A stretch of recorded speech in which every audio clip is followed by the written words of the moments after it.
السلام علیکم. میں نیم از M D claim Uddin, lecturer in economics.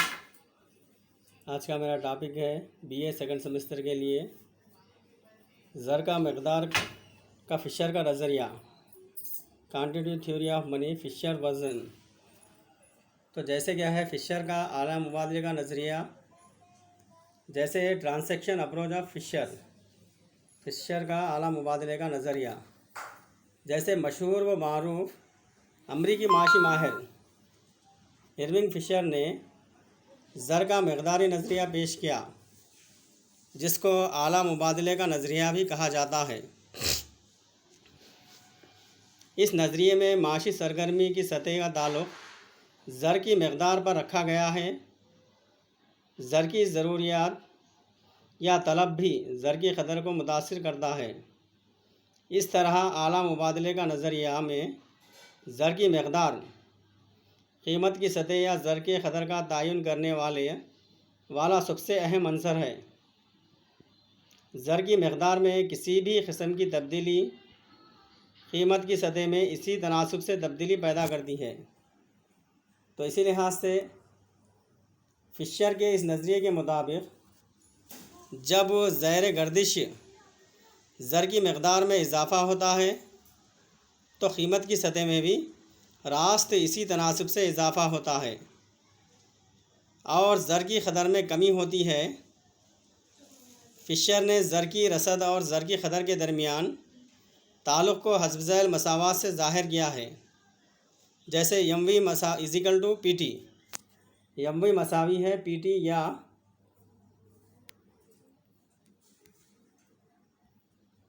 یا M V plus M one V one equal to P T.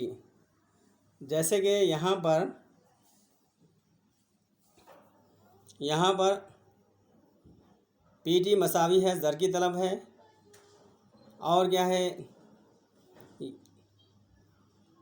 M V plus M one V one equal to زر کی رسد, یہ زر کی رسد ہے. اور یم مساوی ہے زر کی مقدار ہے, اور وی کیا ہے زر کی رفتار گردش ہے, ویلاسٹی آف منی کہیں گے اس کو. اور یم ون بینک زر کی مقدار ہے, اور وی ون کیا ہے بینک زر کی رفتار گردش ہے.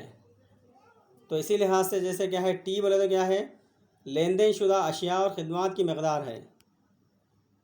تو اسی لحاظ سے زر کی قدر کو معلوم کرنے کے لیے سب سے پہلے قیمت کی عام سطح ہونا ضروری ہے, اور قیمت کی عام سطح کو معلوم کرنے کے لیے حسب ذیل مساوات کو استعمال کیا جاتا ہے. جیسے کیا ہے اس کے مساوات ہیں M V plus M one V one بٹا ٹی مساوی ہے پی. تو اسی لحاظ سے پی بولے تو کیا ہے پی مساوی ہے قیمت کی سطح ہے, یم بولے تو کیا ہے مساوی ہے زر قانون کی مقدار ہے, اور وی بولے تو کیا ہے زر کی زیر گردش مقدار ہے, اور یم ون کیا ہے بینک زر کی مقدار ہے, اور وی ون کیا ہے بینک زر کی مقدار گردش ہے. اور اسی لحاظ سے ٹی بولے تو کیا ہے ٹی مساوی ہے زر کے عوض اشیاء اور خدمات کا تبادلہ ہے. تو اسی لحاظ سے ابتدا میں یم وی پر غور کیا گیا تھا, لیکن بعد میں قرضی زر کی اہمیت کی وجہ سے یم ون اور وی ون کو بھی اس فارمولے میں جگہ دی گئی. تو اسی لحاظ سے جیسے ارونگ فشر کے مطابق اس مساوات میں بتانے کی کوشش کی کہ خریداروں کی جملہ قدر اور فروخت کی جملہ قدر زر کے مساوی ہوتی ہے. زرعی کاروبار میں اشیاء اور خدمات کے تمام مبادلے کے کاروبار زر یم کی شکل میں یا رقومات کی ادائیگی کے ذریعے عمل میں آتے ہیں. مثلاً 1000 روپے مساوی ہے یم, وی مساوی ہے 4, اور پی مساوی ہے 2 روپے, اور ٹی مساوی ہے 2000 روپے. تب کیا ہے اس میں اس طرح لکھا جائے گا یم وی مساوی ہے پی ٹی. تو اسی لحاظ سے جیسے 1000 براکٹ کلوز 4 مساوی ہے 2 براکٹ کلوز 2000 روپیے. تو اسی لحاظ سے کیا ہے 4000 مساوی ہے 4000.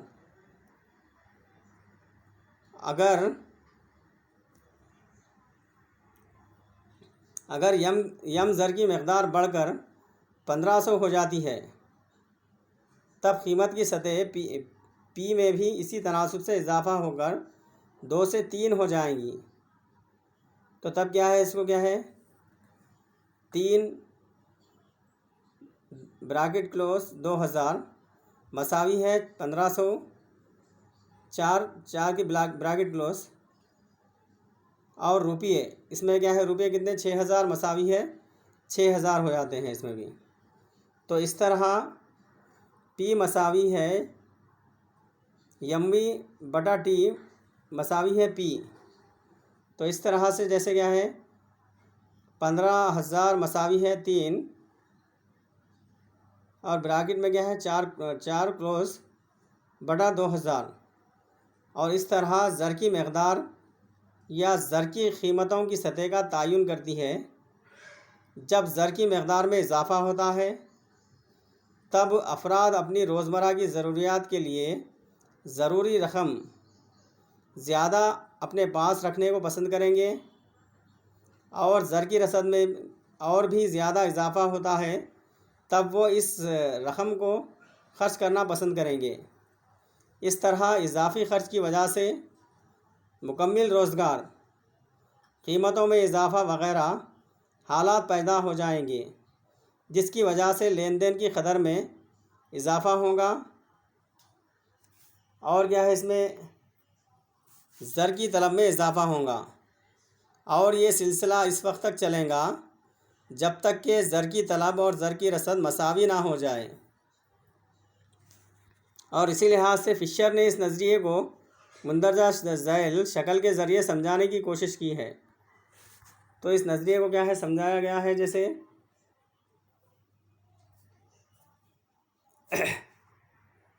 تو یہاں پہ کیا ہے او وائی پہ کیا ہے قیمت کی سطح کو بتایا گیا ہے اور او ایکس پہ زر کی مقدار کو بتایا گیا ہے.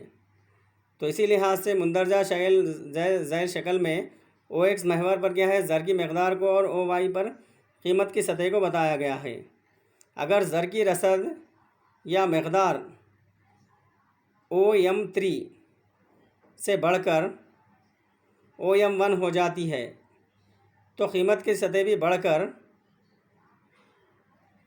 او پی 3 سے او پی 1 ہو جاتی ہے، یا پھر یم 3 سے بڑھ کر یم 2 ہو جائیں گی. یم 3 سے بڑھ کر کیا ہے یم 2 ہو جائیں گی، تب قیمت کی سطح بڑھ کر او پی 2 ہو جاتی ہے. اس طرح اس شکل میں زر کی رسد یا مقدار اور قیمت کی سطح کے درمیان تعلق کو بتایا گیا ہے. تو اسی لحاظ سے اس کو کیا ہے زر کی رسد اور یا مقدار اور قیمت کی سطح کے درمیان تعلق کو بتایا گیا ہے. تو اس کے کیا ہے حذف ذیل مفروضات ہیں، ازمپشنس ہیں اس کے. جیسے کہ اس نظریے میں فرض کیا جاتا ہے کہ نمبر 1 پی قیمت کی سطح ایک ساخت عنصر ہے. نمبر 2 کیا ہے زر کی رسد قائم و برقرار رہتی ہے اور خارجی طور پر اس کا تعین ہوتا ہے. زر کی رسد ہمیشہ کیا ہے قائم رہتی ہے اور برقرار رہتی ہے اور خارجی طور پر اس کا تعین ہوتا ہے. اور معیشت میں مکمل روزگار کے حالات پائے جاتے ہیں.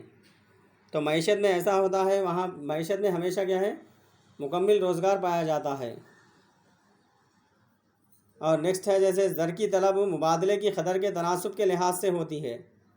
جب کبھی بھی کیا ہے زر کی طلب ہوتی ہے تو زر کی طلب کیا ہے مبادلے کی قدر کے لحاظ سے ہوتی ہے. اور نیکسٹ ہے یہ ایک طویل مدتی عنصر ہے. تو جیسے اس میں اس کو بتایا گیا ہے اس میں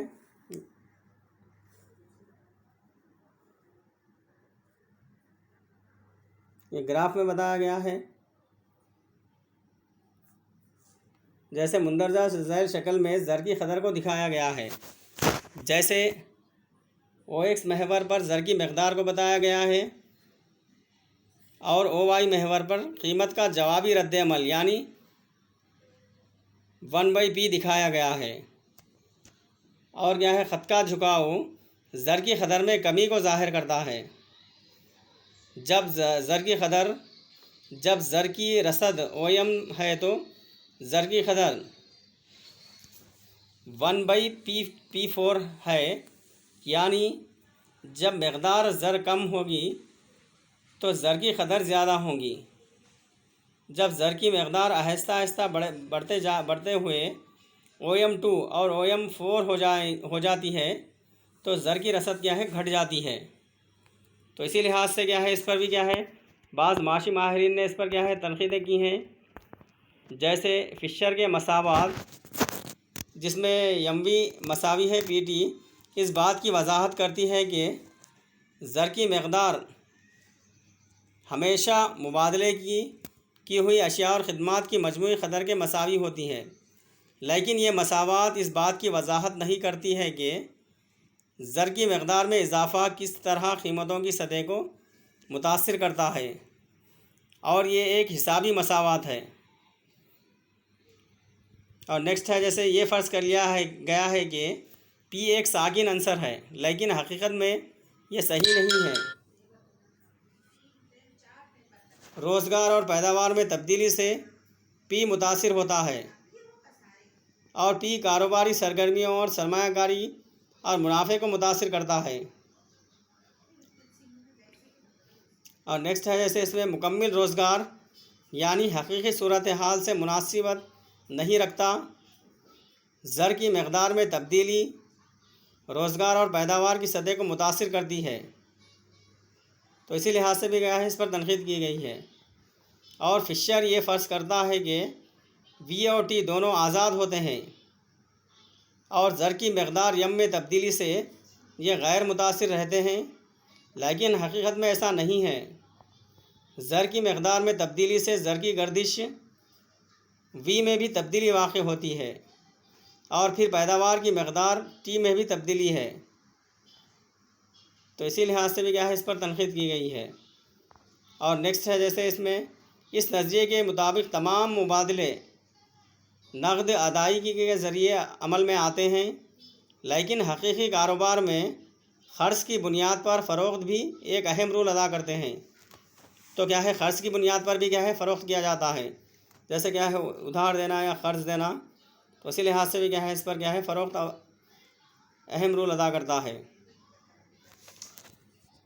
اور نیکسٹ ہے، جیسے اس نظریے میں حکومت کی مداخلت اور اس کے رول کو بھی نظر انداز کر دیا گیا ہے۔ جیسے کیا ہے، اس میں حکومت کیا ہے مداخلت نہیں کرتی، تو اسی لحاظ سے بھی کیا ہے اس نظریے کو نظر انداز کر دیا گیا ہے، تو اسی لحاظ سے بھی کیا ہے اس پر تنقید کی گئی ہے۔ اور فشر نے زر کے مقدار اور قیمتوں کے درمیان ایک میکانیکی تعلق قائم کیا ہے، لیکن لوگوں کی عادتوں اور رسم و رواج کو نظر انداز کر دیا گیا ہے، تو اسی لحاظ سے بھی کیا ہے اس نظریے پر تنقید کی گئی ہے۔ فشر کے اس نظریے میں صرف زر کی رصد کے پہلو اور قیمت کی سطح پر اس کی زیر اثرات پر غور کیا گیا اور زر کی طلب کو دی گئی اور قائم فرض کیا گیا، لیکن حقیقت میں طلب کے عناصر بھی بہت اہمیت رکھتے ہیں، تو اسی لحاظ سے بھی کیا ہے اس نظریے پر کیا ہے تنقید کی گئی ہے۔ اور فشر کے مطابق قیمتوں کی سطح P زر کی مقدار یم پر منحصر ہوتی ہے اور یم کے بدلنے سے P بدلتی ہے، زیادہ صحیح نہیں ہے، کیونکہ بعض اوقات یم کا دار و مدار قیمتوں کی سطح پر ہوتا ہے اور P زر کی مقدار یم کو متاثر کرتی ہے، تو اسی لحاظ سے بھی کیا ہے یہ اس نظریے پر کیا ہے تنقید کی گئی ہے۔ تو یہ کیا ہے فشر کے نظریے کے کیا ہے پر یہ تمام یہ کیا ہے تنقیدیں کی گئی ہیں، تو بعض معاشی ماہرین اس نظریے پر تنقید کی ہے، تو کیونکہ کیا ہے فشر کے مساوات ہمیشہ کیا ہے ایم وی مساوی پی ٹی کی وضاحت کرتی ہے۔ زر کی مقدار ہمیشہ مبادلے کی ہوئی اشیاء اور خدمات کی مجموعی قدر کے مساوی ہوتی ہے، لیکن یہ مساوات اس بات کی وضاحت نہیں کرتی کہ زر کی مقدار میں اضافہ کس حد تک قیمتوں کو متاثر کرتا ہے۔ تو یہ تمام چیزیں ہیں یہ، تو اسی لحاظ سے کیا ہے اسی نظریے پر کیا ہے تنقید کی گئی ہے۔